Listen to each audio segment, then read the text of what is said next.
Good morning दोस्तों। Article 170 composition of the legislative assembly. Article 170 deal करता है किससे? हमारी लोकसभा से, लेजिस्लेटिव असेंबली से। तो इसका जो थ्योरी पार्ट है वो हम समझेंगे क्या है, ठीक है। जो पॉइंट है बेसिक वो हम जान लेते हैं। तो सबसे पहले है subject to the provision of article 333 the assembly of each state shall consist of not more than 500 and not less than 60 members chosen by direct election from territorial constituency in the state। ऐसा है कि जो हमारा article 170 है वो हमें बताता है क्या कि जो मिनिमम सीट और मैक्सिमम सीट कितनी होनी चाहिए लेजिस्लेटिव असेंबली में। भाई अलग अलग स्टेट होगा तो अलग अलग होंगी उसकी पॉपुलेशन के अकॉर्डिंग, ठीक है। लेकिन ये जो subject to the provisions of article, ये आर्टिकल हम पढ़ेंगे, लेकिन इसमें जो प्रोविजन किए गए उसके हिसाब से यहाँ पे बताया गया, क्या बताया गया कि जो मिनिमम सीट हैं वो कितनी होनी चाहिए, 60। लेकिन आप काफी स्टेट में देखोगे जैसे कि गोवा हो गया, सिक्किम हो गया। सिक्किम में 35 सीट है मिनिमम, किसमें? लेजिस्लेटिव असेंबली में। गोवा में 40 के आसपास है, ठीक है। तो ऐसा है कि वहां पे पॉपुलेशन का क्राइटेरिया पूरा हुआ ही नहीं, इतनी पॉपुलेशन है ही नहीं कि सीट पूरी हो चुके हैं, जो मिनिमम सीट है, ठीक है। अब यूपी है, यूपी में 403 सीट है लेजिस्लेटिव असेंबली में, और यहां पे बोला गया कि नॉट मोर देन 500 से ज्यादा मैक्सिमम सीट होनी, कितनी हो सकती है? 500। ये बात यहां पे इसमें बोली गई। अलग अलग स्टेट में ये सीटें ऊपर नीचे हैं, कोई दिक्कत नहीं। लोकसभा में आप देखते हो कि भाई फिक्स है, ठीक है। लोकसभा में कितनी है? 550 सीट, ये एंग्लो इंडियन को हटा दिया गया है। और राज्यसभा में कितनी है? 250, ठीक है। राज्यसभा आप ये मत समझना कि राज्यसभा ये जो हमारी स्टेट में लेजिस्लेटिव असेंबली ये अलग है, वो राज्यसभा अलग है, ठीक है। यहाँ पे इस पहले क्लोज में ये बात बोली गई। सेकंड में क्या है? For the purpose of close 1 each state shall be divided into territorial constituency in such manner. ये थोड़ा बोलने में मेरे को प्रोनाउंसिएशन आई थिंक गलत बोल रहा हूं मैं, ठीक है। Such manner that the ratio between the population of each constituency and the number of seat allotted to itself so far as practicable be the same throughout the state. क्या है इसका मतलब? इस सारे का मतलब ये है कि भाई हर एक स्टेट में भाई पॉपुलेशन अलग अलग है, तो उसके हिसाब से जो लेजिस्लेटिव असेंबली है उसके मेंबर की जो सीट है मतलब वो भी अलग अलग मिलेंगी। किसमें अगर पॉपुलेशन कम है तो स्टेट की जो लेजिस्लेटिव असेंबली की जो सीटें हैं वो कम होंगी, जिसकी ज्यादा है उसकी पॉपुलेशन ज्यादा, उसकी सीट ज्यादा होंगी, ठीक है। यहाँ पे ये बात बोल रहा है कि पॉपुलेशन के हिसाब से जो रेशो है हमारा वो हर एक स्टेट में इक्वल होगा। भाई किसी की अगर पॉपुलेशन कम है और किसी की ज्यादा है तो रेशो उसके हिसाब से ही होगा कि भाई इस रेशो सेम रहेगा दोनों स्टेट्स में, जिसकी ज्यादा जिसकी कम है तो उसके हिसाब से हमारी सीट आ जाएंगी, ठीक है। उतने नंबर ऑफ सीट भाई उस स्टेट के आ जाएंगे, उतनी नंबर ऑफ सीट उसके आ जाएंगी। अब जैसे कि बिहार है, बिहार में यूपी है, यूपी में 22 करोड़ के आसपास पॉपुलेशन है, तो उसके हिसाब से 403 सीट है लेजिस्लेटिव असेंबली में।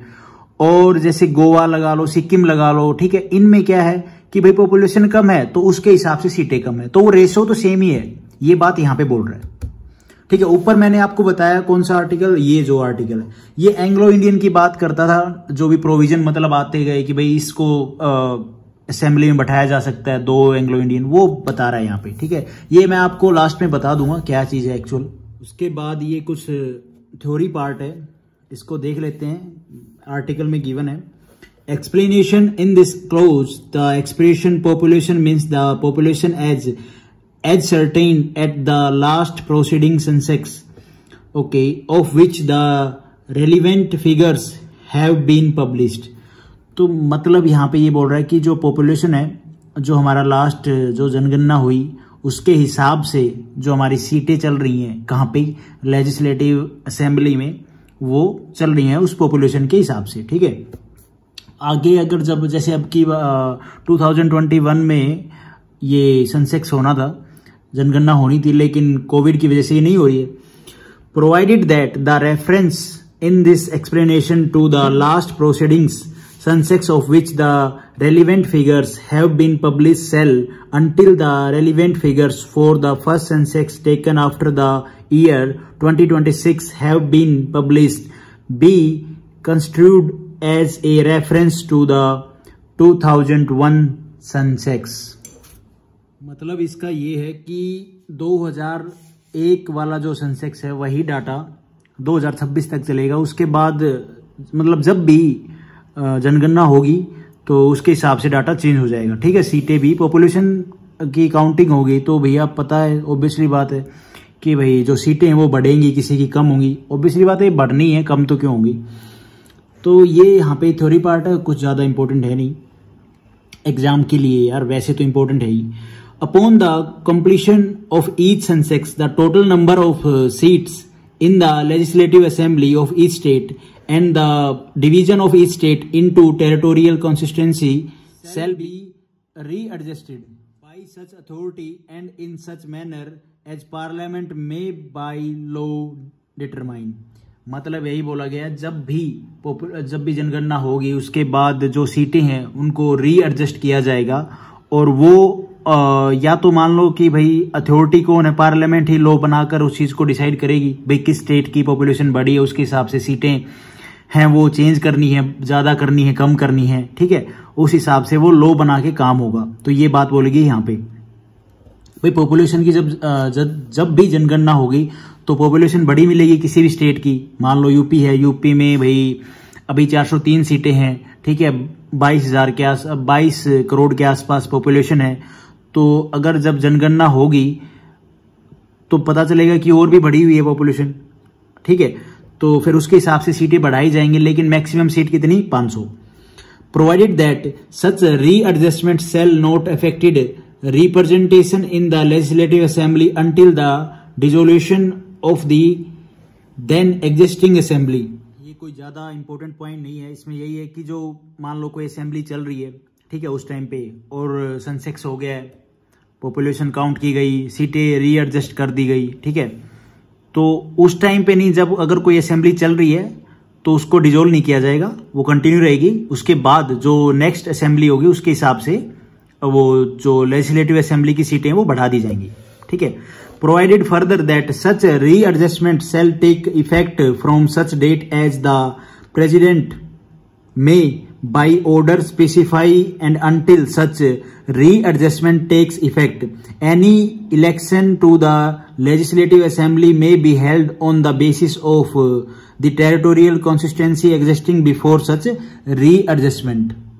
कि जब भी रीएडजस्टमेंट होगी ना सीटों की भाई सेंसेक्स के बाद 2001 के बाद जो भी अब सेंसेक्स होगा तो उसके बाद जो भी सीटों की किसी भी स्टेट में रीएडजस्टमेंट होगी तो प्रेसिडेंट साहब के साइन करने के बाद भाई डेट बता देंगे, पार्लियामेंट साइन कर देगी। ठीक है, कब उसको ऑर्डर में लेके आना है स्पेसिफाई होगा, तो वो चीजें उसके बाद भाई सीटें वहां पे लागू हो जाएंगी उस स्टेट में लेजिस्लेटिव असेंबली में।